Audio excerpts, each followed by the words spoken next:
I pledge allegiance to the flag of the United States of America and to the republic for which it stands, one nation, under God, indivisible, with liberty and justice for all.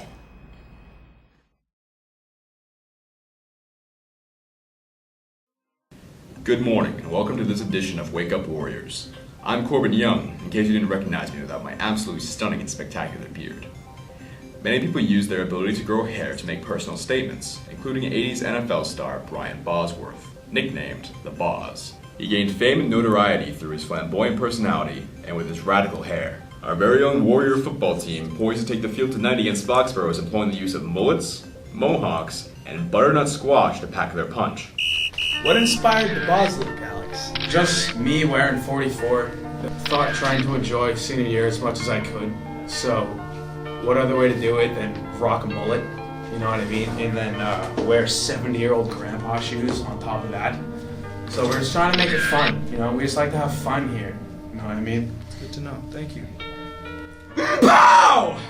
Being under 200 pounds, how will you compete against guys that are a lot larger than you? Think about like a triple cheeseburger from Wendy's. You think you can't body it, but you do body it. What is the secret behind this mohawk? So, you know, it's like kind of Brad Oliver said last year about the Fire Nation coming back, right? And making everyone feel the burn like our buddy Flames. Who would you compare yourself to in the NFL? Vince Wilfork, Laramie Tunzel, Tyrann Mathieu. Yeah, that's about it. You had a very, very good game last week. What did you do to prepare for that game beforehand? Hydration is key. Hydration is key. Hey Carl, I got a question for you. What's your favorite pre-game or like after-game meal? Favorite post-game meal is a 24-ounce prime rib, green beans, and butternut squash. Gained, bro. How does it feel to be the second best dancer on the team? Second best. Behind Gio, of course. You know, Gio is the best dancer in the Hawk. I just gotta do the best that I can to follow his steps. Say something goes wrong, I'm up to dance, and I have to portray and fill in his shoes so everyone can smile. Pow! The NFL season kicked off last week with one of the most controversial starts in the league's history, and the controversy came before the kickoff. Here now is KPTV's Izzy Agricola with a report on a very questionable movement that is spreading through the league and through the country.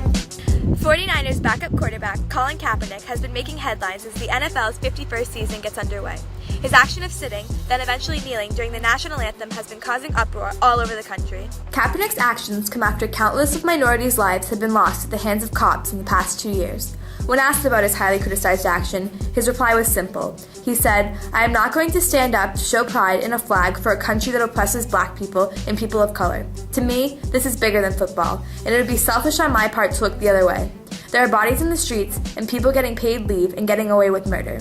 Countless public figures have chimed in their opinions, with some saying the action is disrespectful to the brave men and women who serve our country, while some have joined in his protest in an attempt to bring more attention to civil liberties.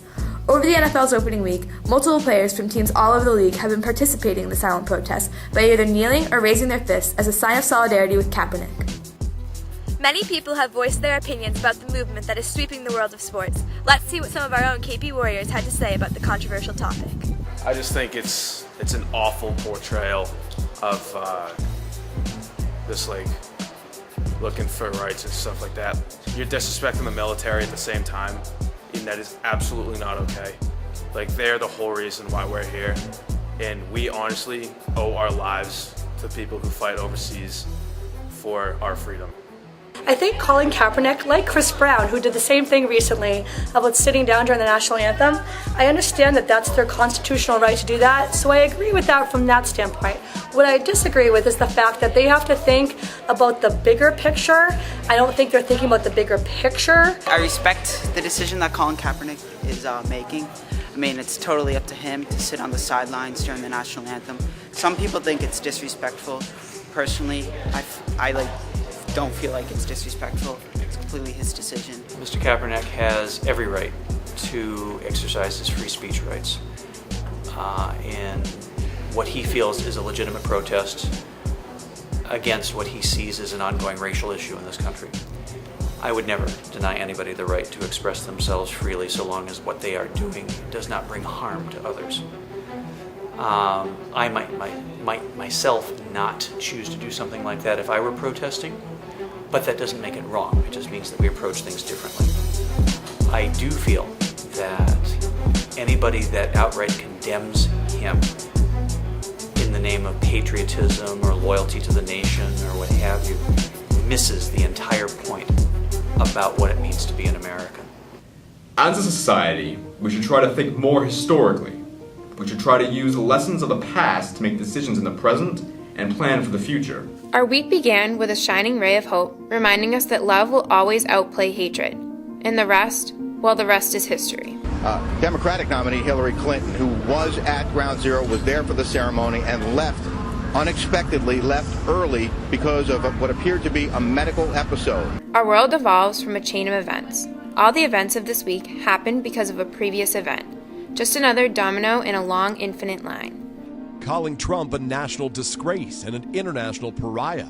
Earlier today, the White House releasing its plan to take in 110,000 refugees in the coming year. We learned that no action goes without subsequent repercussions. That is just a snippet of an ad right in San Antonio that is causing outrage, with some critics calling its reference to September 11th attacks tasteless and offensive. We'll never forget.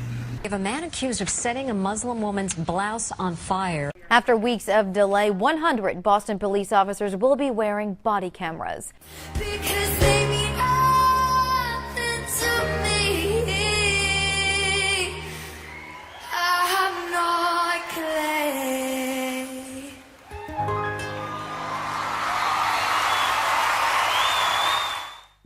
Every day we are inundated with historical information and current world events that we should make an effort to absorb, because let's just say there's never a dull moment on planet Earth.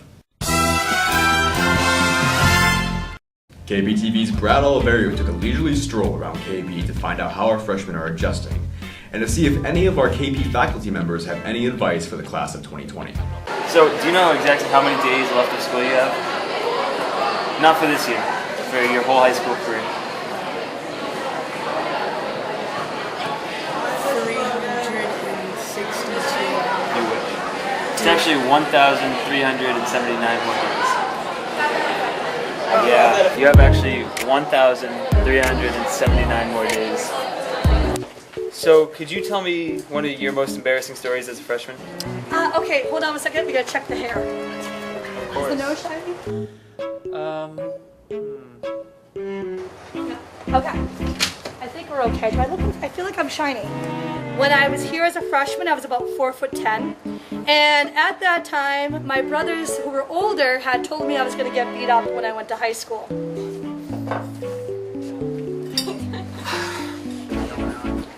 No. I need you. What?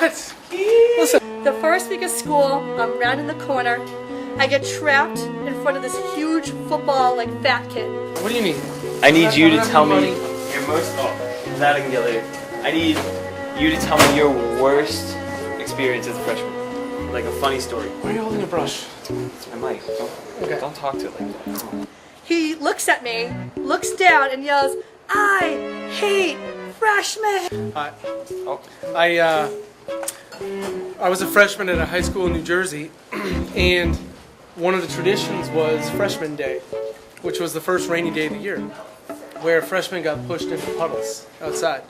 So then I just kind of got out of his way as best as I could and just prayed that I wouldn't die. And I'm still here today, so. And we're talking all my pants, and I had to go into class. And and when people see you also, they're like, freshman day, So that was kind of embarrassing. But I battled back. Look at me now, Well, see, that's going to be a little challenging because back when I was in high school, one, you got to get involved. Is that on?